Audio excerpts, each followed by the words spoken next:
Hi guys, welcome back to my channel. Thank you so much for clicking on this video. For those of you who are subscribed, thank you for joining me once again. For those of you who are not subscribed or maybe new, please make sure to hit that subscribe button as well as the notification button so that you never miss a video. So I have been gone for a while, I guess about 3 weeks. Hopefully by the time I get this video up, it'll still be 3 weeks.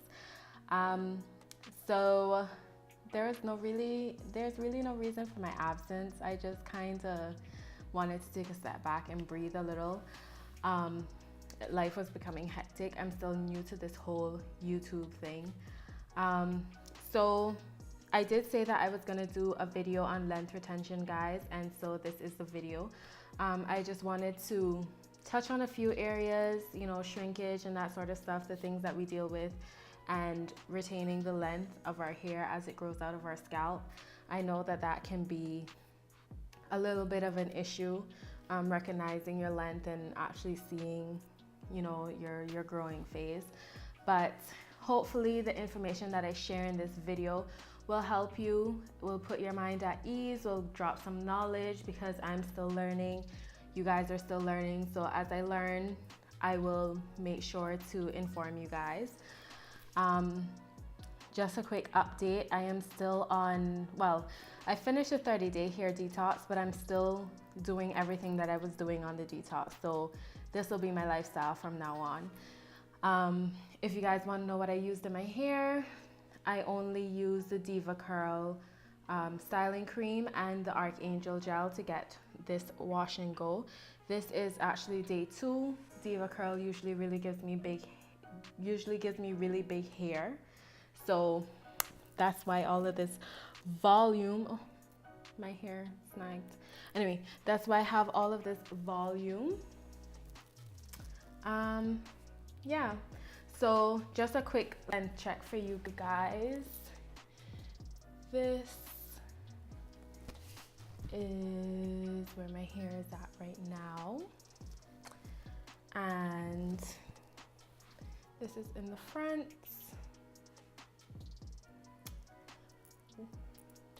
And on the sides, about here. When it comes to hair growth, the first thing that we need to know is that the maximum length that your hair will grow all depends on genetics. So if your parents have really long hair or medium hair, whatever, you're usually able to judge how long your hair is gonna grow based on your genetics, so your parents, your family in general. Secondly, I want to talk about your hair growth cycle. And so I'm no expert. This is what I learned on Google. You guys can search the internet. I'm just gonna briefly go over it for you guys. If you have any questions, you can ask your stylist. I'm not a stylist. I don't have extensive knowledge in this area, but it's just something that I came across and it actually makes sense. So I just wanted to let you guys know. So I have all my notes on my phone. So if you see me looking down, that's why. Okay, so the first phase of your hair growth cycle is the anagen phase, and this is also referred to as the growth stage. So the stage in which your hair grows. So your hair grows from your roots for an average, they say for an average of 2 to 7 years before the hair follicles become dormant. So in this time, hair can grow anywhere between 18 to 30 inches. And again, that depends on your genetics. Genetics will determine how long your hair will grow. And that is how long your hair will grow during this cycle. And this cycle can, well, this phase can last anywhere between 2 to 7 years. So the length of time your hair takes to grow to its maximum length will depend on your genetics and will depend on age and health, etc. If you're taking certain medications, it can hinder your growth. It can also hinder your length retention. Second phase is the catagen phase, and this is the shortest phase of the growing cycle, and it only lasts about 2 to 3 weeks. Again, this information varies. Other stylists and other cosmetologists may have different views, but this is just what I came across. And this is the transitional phase where the hair stops growing and detaches itself from the blood supply. So it's called a club hair. So it rests there basically, and then the new hair will begin to grow. The next phase is the telogen phase, and that is when the hair enters its third and final stage.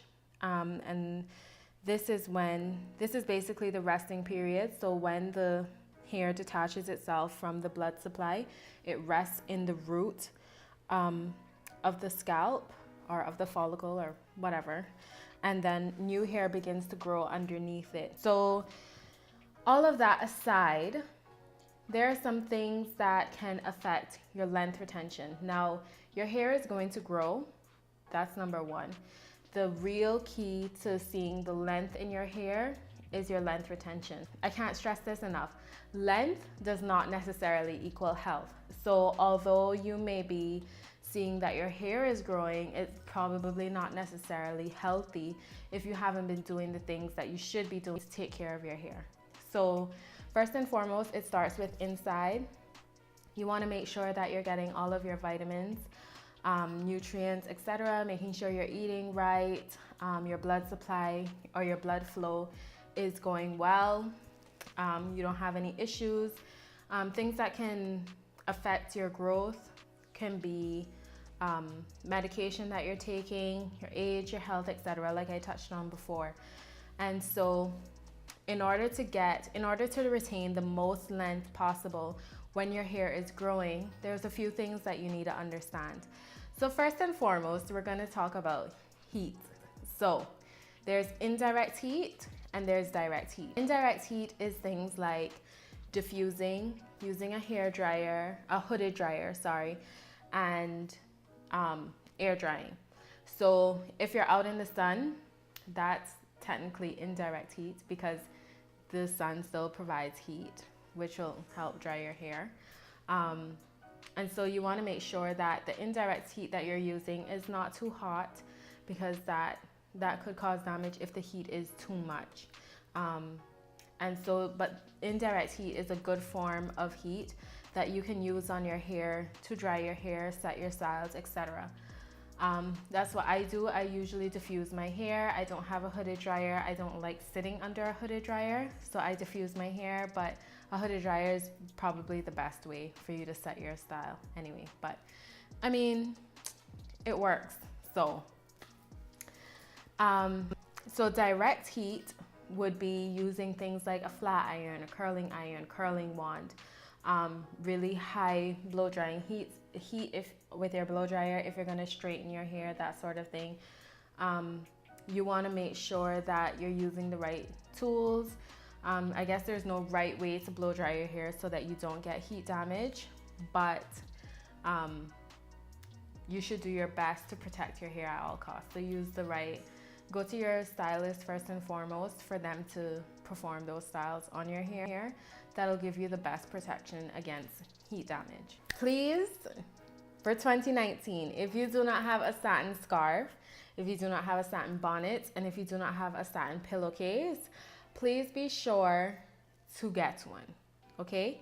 Sleeping on cotton pillowcases, having your hair down all the time, touching against your neck or your clothing. Most of us wear cotton clothes, so your hair rubbing against the cotton all day can cause your hair to get dry, which can cause breakage.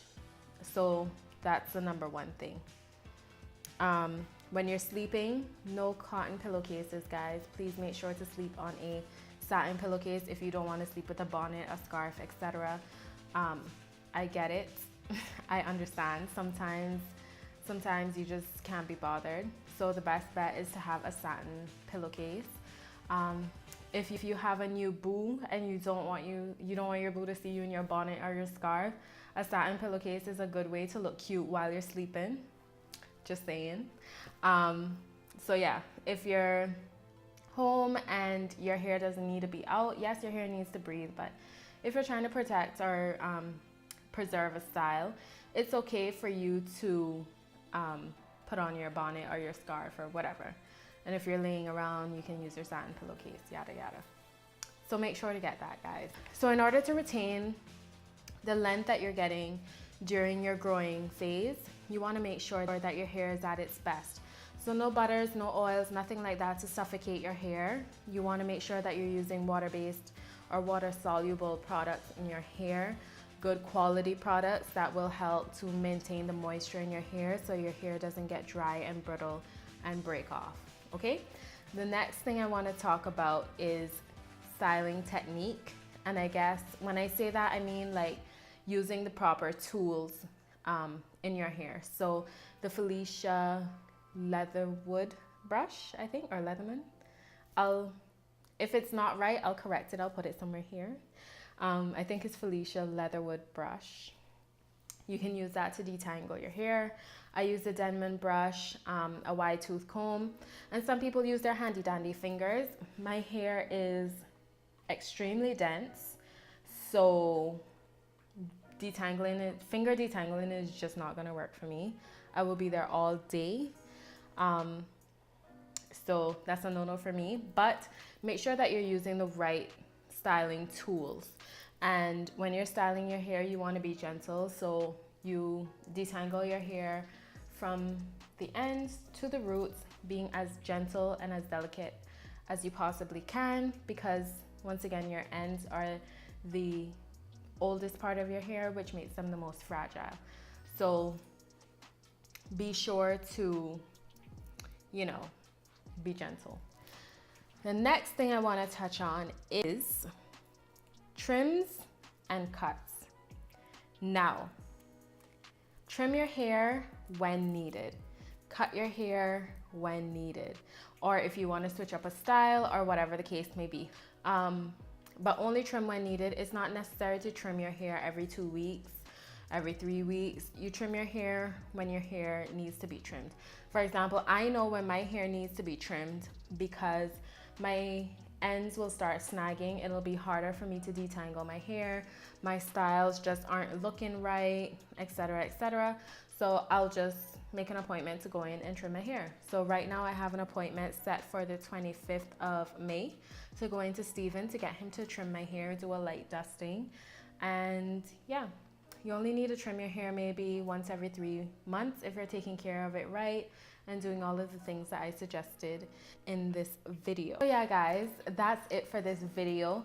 I hope that you guys enjoyed this video. I hope that you learned something that maybe you didn't know before. I'm learning, like I said, so anytime I have any new tips or any new information, I'll hop on here and I'll give you guys the tea. Thank you so much for watching this video. For those of you who are not subscribed, remember what I said at the beginning of this video. Please hit the subscribe button, hit the notification bell, and I will see you guys in my next one. Bye.